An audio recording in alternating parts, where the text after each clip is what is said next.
ณะพรรคฮักฐานฮ้องเสนาธิการดำเนินกองประชุมใหญ่สมาชิกพรรคครั้งที่3โดยอิงตามกฎระเบียบพรรคประชาชนปฏิวัติลาวสมัยที่11หมวดที่6มาตรา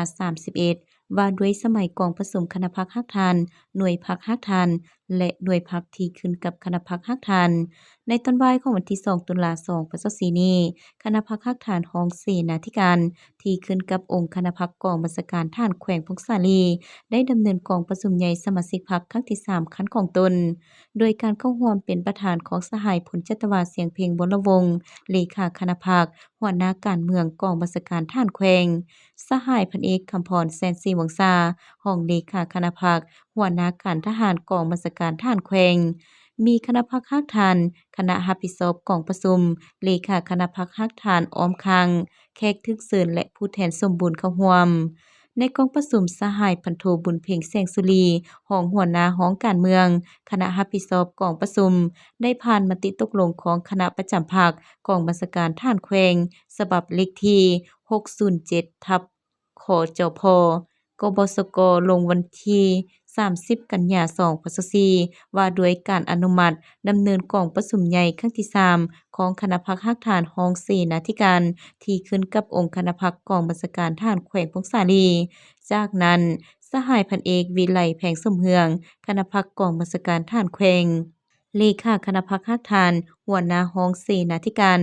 ได้กล่าวเปิดกองประชุมอย่างเป็นทางการพร้อมทั้งผ่านบทรายงานการเมือง2ภาคในระยะผ่านมาคณะพรรคฮักฐานฮ้องเสนาธิการมีภาระบทบาทเป็นเสนาธิการให้แก่องค์คณะพรรคกองบัญชาการทหารแขวงในการประสานเวียกงานปิ่นออมทั้งสายตังและสายควางเวียกงานก่อสร้างฮักฐานการเมืองพัฒนาชนบทและสร้างท่าสนามสงครามประชาชนติดพันกับแนวทางป้องกันชาติป้องกันความสงบทั่วปวงชนรอบด้านของพรรคลงก่อสร้างฮักฐานการเมืองอยู่บรรดากองร้อยฐานราบกองร้อยฐานสายแดนและหมู่บ้านประชาชนบรรดาเผ่า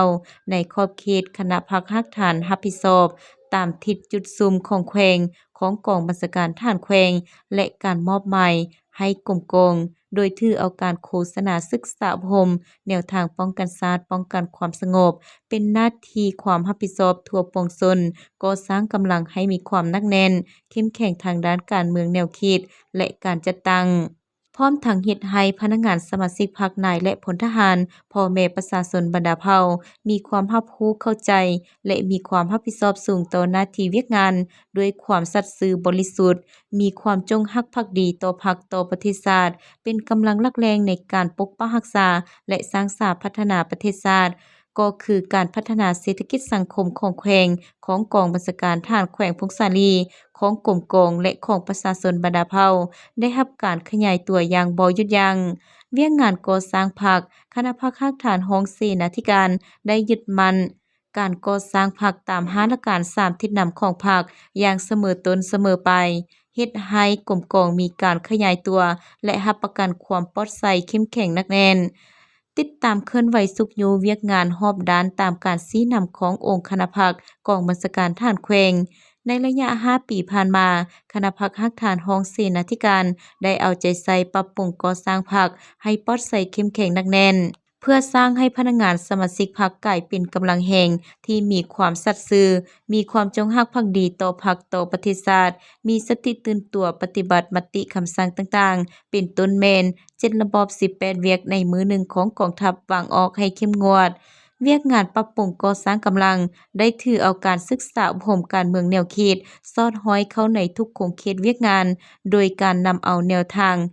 เสื่อมซึมกำแนนมติ11ของศูนย์กลางมติ11ของแขวงมติ5ขององค์คณะพรรคกระทรวงป้องกันประเทศและมติ5ขององค์คณะพรรคกองบัญชาการทหารแขวงก็คือมติของคณะพรรคฮักฐานมาเผยแพร่และจัดตั้งเสื่อมซึมให้พนักงานสมาชิกพรรคนายและพลทหารในทั่วกรมกองได้31ครั้ง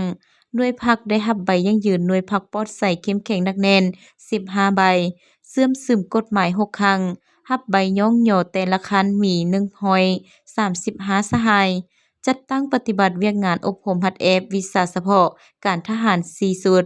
ทิศทางรวมและคาดหมายสู่สนต่อหน้าแม้นจะสืบต่อสุ่มไสเฮ็ดให้สภาพมีความสงบ ตั้งหน้าปรับปรุงตนเองทางด้านคุณทาสการเมือง คุณสมบัติสินธรรมปฏิวัติ แบบแผนนำพาบรรษาและวิธีเฮ็ดเวียก เพื่อแหน่ไซปรับปรุงก่อสร้างตาม5หลักการ3ทิศนำของพรรคต้านและสกัดกั้นปรากฏการณ์ย่อท้อต่างๆ ซุ่มใส่การก่อสร้างพรรคให้ปลอดใสเข้มแข็งหนักแน่นอย่างบ่หยุดยัง้งพร้อมนั้นสหายพันโทนุชดวงศรีวรรณคณะพรรคกองบัญชาการทหารแขวงรองหัวหน้าห้องเสนาธิการ ได้ผ่านบทสำรวจการนำพาของคณะพรรคคักฐานในระยะ5ปีผ่านมา และผู้แทนกองประชุมได้พร้อมกันรับรองเอาบทรายงานการเมือง2ภาคและบทสำรวจการนำพารวม จากนั้นคณะรับผิดชอบกองประชุมได้ผ่านมาตรฐานเงื่อนไขของผู้สมัครเลือกตั้งเข้าเป็นคณะพรรคคักฐานสุดใหม่ ซึ่งมีผู้สมัคร7สหายเลือกเอา5สหาย กองประชุมได้ใช้สิทธิประชาธิปไตยปอนบัตรเลือกเอาเลขาห้องเลขาคณะพรรคคักฐานสุดใหม่ ซึ่งกองประชุมได้เป็นเอกฉันท์เลือกเอาสหายพันเอกวิไลแผงสมเฮืองเป็นเลขาคณะพรรคคักฐาน สหายพันโทสมพันธ์แก้วเพ็งศรีเป็นรองเลขาคณะพรรคคักฐาน สหายพันโทสุขวรรณไสพรหมศรีเป็นคณะพรรคคักฐาน สหายพันโททองสากัญญสิทธิ์เป็นคณะพรรคคักฐาน สหายพันโทคำบายสุริวงศ์เป็นคณะพรรคคักฐานทั้งเป็นประธานกวดกาพรรค สหายพันตรีแก้วอุดมศรีสมบัติเป็นรองประธานกวดกา และสหายพันตรีบุญยงธิยาราชเป็นกรรมการกวดกา ในกองประชุมสหายผลจัตวาดเสียงเพลงวรวงศ์ประธานกองประชุมได้โอลม ซึ่งได้ย่องยอสมเสยต่อมรรคผลแห่งการนำพาของคณะพรรคคักฐานสุดเก่า ที่ญาติมาได้ในตลอดในระยะ5ปีผ่านมา